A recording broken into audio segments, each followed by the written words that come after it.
How He Left the Hotel by Louisa Baldwin. I used to work the passenger lift in the Empire Hotel, that big block of building in lines of red and white brick like streaky bacon that stands at the corner of the street. I'd served my time in the army and got my discharge with good conduct stripes, and how I got the job was in this way. The hotel was a big company affair with a managing committee of retired officers and such like. Gentlemen with a bit of money in the concern and nothing to do but fidget about it. And my late colonel was one of 'em. He was as good-tempered a man as ever stepped when his will wasn't crossed, and when I asked him for a job, "Mole," says he, "you're the very man to work the lift at our big hotel. Soldiers are civil and businesslike, and the public like 'em only second best to sailors. We've had to give our last man the sack, and you can take his place." I liked my work well enough and my pay, and kept my place a year, and I should have been there still if it hadn't been for a circumstance, but don't let me anticipate. Ours was a hydraulic lift, none of them rickety things swung up like a pole parrot's cage in a well staircase that I shouldn't care to trust my neck to. It ran as smooth as oil, a child might have worked it, and safe as standing on the ground. Instead of being stuck full of advertisements like an omnibus, we'd mirrors in it, and the ladies would look at themselves and pat their hair and set their mouths when I was taking them downstairs dressed of an evening.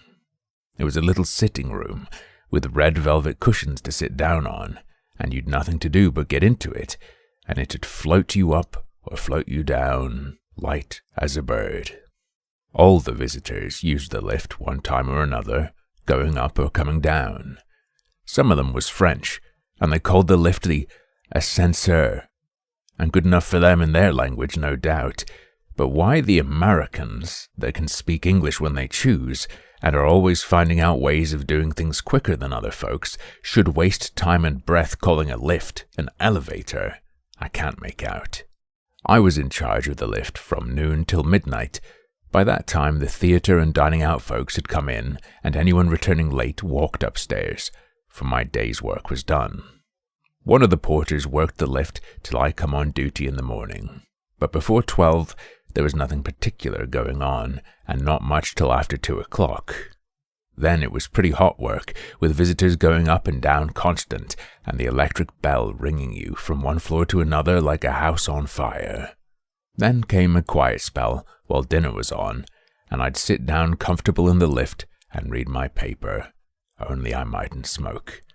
But nobody else might either, and I had to ask for a gentleman to please not smoke in it. It was against the rule. I hadn't so often to tell English gentlemen.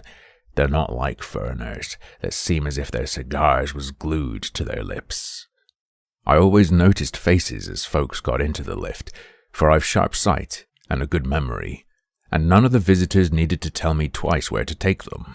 I knew them, and I knew their floor as well as they did themselves. It was in November that Colonel Saxby came to the Empire Hotel. I noticed him particularly because you could see at once that he was a soldier. He was a tall, thin man about 50, with a hawk nose, keen eyes, and a grey moustache, and walked stiff from a gunshot wound in the knee. But what I noticed most was the scar of a saber cut across the right side of the face. As he got into the lift to go to his room on the 4th floor, I thought what a difference there is among officers.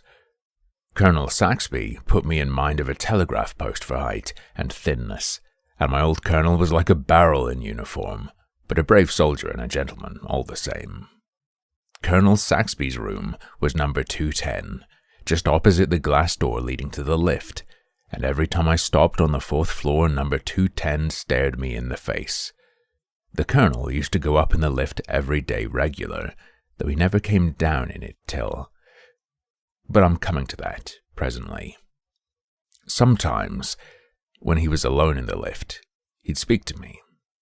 He asked me in what regiment I'd served, and said he knew the officers in it, but I can't say he was comfortable to talk to. There was something standoff about him, and he always seemed deep in his own thoughts. He never sat down in the lift. Whether it was empty or full, he stood bolt upright under the lamp, where the light fell on his pale face and scarred cheek. One day, in February, I didn't take the Colonel up in the lift, and as he was regular as clockwork, I noticed it. But I supposed he'd gone away for a few days, and I thought no more about it. Whenever I stopped on the 4th floor, the door of 210 was shut, and as he often left it open, I made sure the Colonel was away. At the end of a week, I heard a chambermaid say that Colonel Saxby was ill. So, thinks I, that's why he hasn't been in the lift lately. It was a Tuesday night, and I'd had an uncommonly busy time of it. It was one stream of traffic up and down, and so it went on the whole evening. It was on the strike of midnight, and I was about to put out the light in the lift, lock the door and leave the key in the office for the man in the morning, when the electric bell rang out sharp. I looked at the dial, and saw I was wanted on the 4th floor. It struck 12 as I stepped into the lift. As I passed to the 2nd and 3rd floors, I wondered who it was that had rung so late, and thought it must be a stranger that didn't know the rule of the house. But when I stopped at the 4th floor and flung open the door of the lift, Colonel Saxby was standing there, wrapped in a military cloak. The door of his room was shut behind him, for I read the number on it. I thought he was ill in his bed, and ill enough he looked, but he had his hat on. And what could a man that had been in bed 10 days want with going out in a winter midnight? I don't think he saw me, but when I'd set the lift in motion, I looked at him standing under the lamp, with the shadow of his hat hiding his eyes, and the light full on the lower part of his face that was deadly pale, the scar on his cheek showing still paler. "Glad to see you're better, sir," said I. But he said nothing, and I didn't like to look at him again. He stood like a statue with his cloak about him, and I was downright glad when I opened the door of the lift for him to step out in the hall. I saluted as he got out, and he went past me towards the front door. "The Colonel wants to go out," I said to the porter who stood staring, and he opened the door, and Colonel Saxby walked out into the snow. "That's a queer go," he said. "It is," said I. "I don't like the Colonel's looks. He doesn't seem himself at all. He's ill enough to be in his bed, and there he is, gone out on a night like this. Anyhow, he's got a famous cloak to keep him warm. I say, supposing he's gone to a fancy ball and got that cloak on to hide his dress," said the porter, laughing uneasily, for we both felt queerer than we cared to say, and as we spoke there came a loud ring at the doorbell. "No more passengers for me," I said, and I was really putting the light out this time, when Joe opened the door and 2 gentlemen entered that I knew at a glance were doctors. One was tall, and the other was short and stout, and they both came to the lift. "Sorry, gentlemen, but it's against the rule for the lift to go up after midnight." "Nonsense," said the stout gentleman. "It's only just past 12 and a matter of life and death. Take us up at once to the 4th floor." And they were in the lift like a shot. So up we went, and when I opened the door they walked straight to number 10. A nurse came out to meet them, and the stout doctor said, "No change for the worse, I hope?" And I heard her reply, "The patient died 5 minutes ago, sir." Though I'd no business to speak, that was more than I could stand. I followed the doctors to the door and said, "There's some mistake here, gentlemen. I took the Colonel down in the lift since the clock struck 12, and he went out." The stout doctor said sharply, "A case of mistaken identity. It was someone else you took for the Colonel." "Begging your pardon, gentlemen, it was the Colonel himself, and the night porter that opened the front door for him knew him as well as me. He was dressed for a night like this, with his military cloak wrapped around him. "Step in and see for yourself," said the nurse. I followed the doctor into the room, and there lay Colonel Saxby, looking just as I had seen him a few minutes before. There he lay, dead as his forefathers, and the great cloak spread over the bed to keep him warm that would feel heat and cold no more. I never slept that night. I sat up with Joe, expecting every minute to hear the colonel ring the front doorbell. Next day, every time the bell for the lift rang sharp and sudden, the sweat broke out on me, and I shook again.